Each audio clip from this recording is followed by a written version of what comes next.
Hello wrestling fans, the Wrestling Wizard here and welcome to another video, and in this video we're going to go into full on detective mode. We're going to break down all the potential links and clues associated in parallel to the man who shall not be named, of course, Bray Wyatt. I'm pretty sure this is linked to Bray Wyatt. I'm not 100% on it, mainly because I don't want to get my hopes up, but I'm pretty confident. WWE, you are seriously going to disappoint and break a lot of hearts if you don't deliver on this. And if it isn't Wyatt, we riot. Alright? That needs to be a hashtag. We need to get that trending if this does not deliver. I think it's going to deliver. It needs to be on parallel to something as big as a Bray Wyatt return. If it's not and it ends up being wicked, cool and something we've never seen before, then I'm all for that. But in this video, we're going to break down all the potential links associated with Bray Wyatt. So let's go full on detective mode. Now, what do we already know? Of course, we already know that WWE have been teasing us with this whole White Rabbit song. They've been playing it during live events, SmackDown tapings, Raw tapings. This song is clearly licensed, along with messing around with red lighting and purple lighting. WWE want to make this obvious. They've done this like 4 times in a row now. And it's genius, because what happens when WWE do something like this, it's very cryptic. We, as fans, film it, we put it on the internet, it goes viral, everybody talks about it. And indirectly, WWE can say, we're nothing to do with this. This was fan speculation, fan theory, already a huge green tick from WWE there. The fact that the song is clearly licensed means they're going to use this moving forward, I would assume. Maybe, maybe not, but that is looking likely. So, genius. Now, they decided to take things a step further, because on this week's episode of Monday Night Raw, and again, we're going into proper detail with this, they randomly had this QR code appear in the background during a promo segment. And it said the words, "Come with me." And if you click on that QR code, scan that QR code, you go down a rabbit hole with this white rabbit.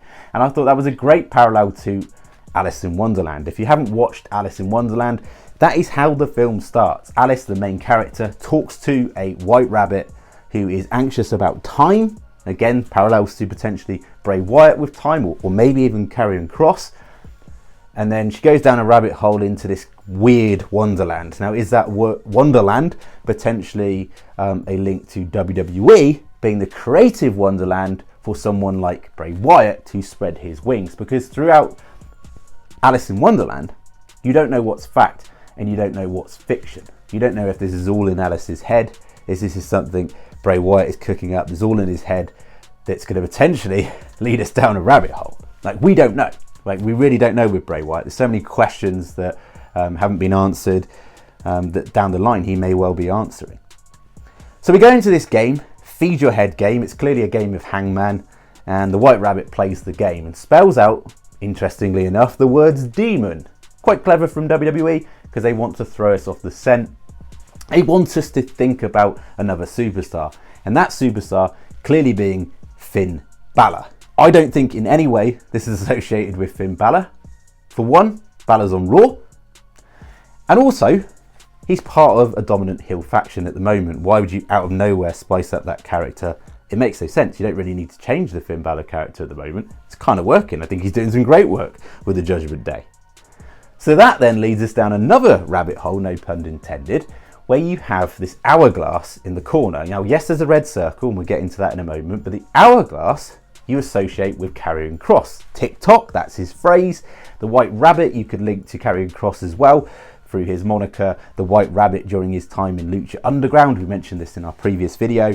Again, throwing you off the scent, trying to make you think it's somebody else. Now, I'm not ruling off the possibility of a link between Karrion Kross and Bray Wyatt. That is definitely up for discussion. That is definitely a video worth bringing up. Karrion Kross is on SmackDown after all, and we'll get down into why that is relevant in a moment. The red circle, we know about that. We know how synonymous that is with Bray Wyatt, of course. The red circle, things coming full circle. Is this going to result in literally things going full circle and Bray Wyatt returning to WWE? He's mentioned about coming back at the right time, the right place. Could this be the right time and the right place? Now, this rabbit has a good old go at the game. He actually completes the game in the end. There's a number of crosses as well, purple crosses, which I think could have a double meaning. That could again link to Finn Balor, but also to Extreme Rules with the logo there as well. Talking of the Extreme Rules logo, eagle-eyed viewers will notice that there's actually a lantern in the background in the square off between Riddle and Seth Rollins. That's a really good spot there. So again, of course, we know who that links to.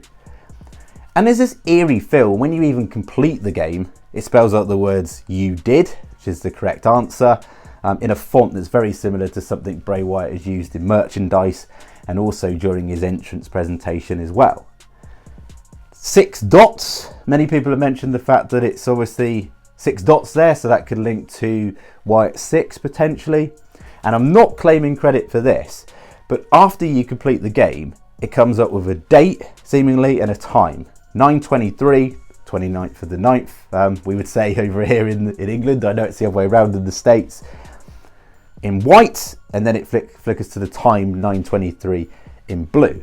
Now, this is, of course, the up-and-coming SmackDown. Do I think what we're going to see is going to appear live in person at SmackDown? No, I think there's going to be more clues, more for us to chase, so we can follow the scent moving forward. It's going to be a game that's going to go for several weeks, I'm pretty sure. But one thing, again, the subscriber mentioned, which I thought was genius, is the first date version, of course, of that, 9:23, is in white, and the second one is in blue when it's a time variation. What are those the initials when you flip them around the other way? BW, Bray Wyatt. Again, that could be going down a massive rabbit hole, no pun intended, but again, really interesting. And one thing I did spot is if you look at the initial date, 9:23, the rabbit doesn't really have any eyes, right? And then you go to the blue version and then the rabbit has red eyes. And I thought that was really interesting, because could this be a demonic white rabbit that we're going to see? Could this be an evolution of Rambling Rabbit? Like, you don't know. Honestly, moving forward, the possibilities are endless. I'm pretty sure I've covered most of the points within that game. Get down in the comments section and let me know if I've missed any, or there's any you've picked up. So we've covered that. Now, I'm going to take us all the way back to April the 12th. And this was the last time, of course, we saw Bray Wyatt within WWE. It was a segment, a Firefly Fun House segment, and he was very upbeat. This, of course, was after losing to Randy Orton at WrestleMania 37. And I think at this point, Bray Wyatt knew he was leaving WWE. However, I think he felt deep down that he didn't want to close the book completely, and I think deep down he knew maybe he'd come back at some point again at the right time, at the right place. Now Triple H is in charge. Could that be the moment? Now, it's a really interesting episode because it opened with Rambling Rabbit, who basically said, well, I welcome the return of Bray Wyatt. He never has mentioned the Fiend. He's always had a secret that apparently the Fiend's got a weakness, which again we'll mention in a moment. But he was very upbeat in the segment. He said things such as, it's going to be a brand new me, I feel reborn, it's going to be a new season with new friends, the Firefly Fun House essentially will be back, but like a evolved version. He mentioned he was going to heal Huskus, he was going to heal Mercy the Buzzard. Nope, Rambling Rabbit wasn't in this shot at this point. He said be gone when he mentioned Abby the Witch, which I always thought was quite funny. Abby the Witch hated Alexa Bliss, didn't she? She really did. I didn't like that beep anyway, as she said.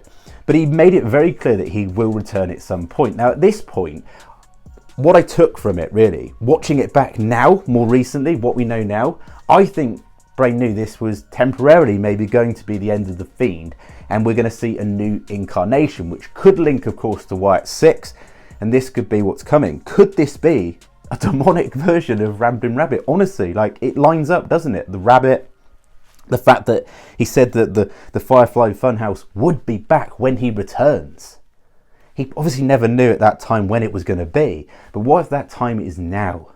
What if Bray is coming home with the Firefly Fun House? And what if we're going to see what was meant to be put to light but didn't ever happen under the guidance of Vince McMahon or leadership of Vince McMahon? What if we see the Firefly Fun House brought to life? Like, imagine how cool that would be.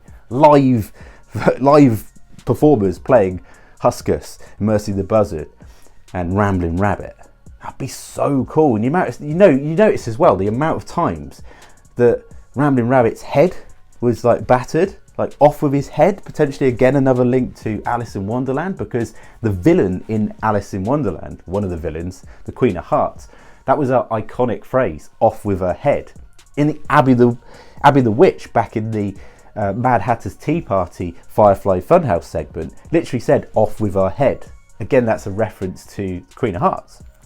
So many cool parallels there. And just to wrap up, we're going to go through some other noteworthy mentions that we've got to bring up. And first and foremost, it's got to be Alexa Bliss. The fact that a couple of months ago, Alexa teased delivering the Sister Abigail. She didn't execute it. She teased it in a live show, didn't execute it. She mentioned 10 feet tall in her recent promo versus Bailey on this week's episode of Raw. That is literally a lyric in the White Rabbit song. It says, when Alice was 10 feet tall. Our WWE been super clever. The lights went out. I thought that was very random. Why would the lights go out? They're teasing a potential change coming for Alexa. Bailey said, you know, basically she's not a threat anymore. Said without saying, she's not really a threat anymore. She doesn't even know who this Alexa is. So that's really interesting. We've got the whole WrestleMania 37 conclusion there as well, and that tie-up. What's going on? Like, is there potentially going to be some follow-through? You can't think that if Bray was to return, he wouldn't want to tie up the loose ends with that storyline. You've got the fact that Skull, that's a new character, isn't it? Carl Scarborough quoted Feed Your Head, which is of course the lyric and one of the lyrics in the song White Rabbit, alongside a picture of this demonic rabbit. Is this what's going to come? I know it sounds quite far-fetched, but it could potentially be. We mentioned the Extreme Rules poster and the lantern in the background, the fact that we've been seeing all these birds appearing randomly, that Fightful Select can confirm that that was deliberate from WWE as well. Of course, we mentioned the off with your head comments back in the Mad Hatter's Tea Party segment, the Firefly Fun House. And also as well, look back to July the 4th, when Bray asked about the Devil's Hole. And if you look up articles on the Devil's Hole, the administrator of a particular article was named White Rabbit. How crazy is that? What if Bray Wyatt planned this all in his head on release, initial release from WWE, and knew that this was going to be what he was going to execute back to WWE, and this link with this White Rabbit? Like, of course, there is always the possibility we could be highly disappointed and this may never lead to the return of Bray Wyatt. But WWE, you've got to deliver. And according to recent rumours, and numerous credible sources have suggested that WWE is staying super tight-lipped about this White Rabbit situation. So you can guarantee it's going to be something big. They even asked a main superstar within WWE, and their response was, yes, they must follow through with this and they must deliver, because they can't create all these teasers without something big happening. Is that something big happening going to be the return of Bray Wyatt? So of course, all the questions remain. We've gone super detective mode in today's video. Again, I'd welcome all your thoughts and opinions, so get down in the comments section. Do you think the White Rabbit is Bray Wyatt? Or do you think WWE just leading us down that rabbit hole and this is all a hoax and this leads to something quite underwhelming? I've got so much confidence for Triple H in charge. I really feel this is the moment. I don't think even if Bray Wyatt is involved here, we're going to see him on this week's episode of SmackDown. I think there's going to be more teasers, more games to be played moving forward, more mysteries for us to solve. Thank you so much for watching the video. If you lasted this long, it's a hell of a video.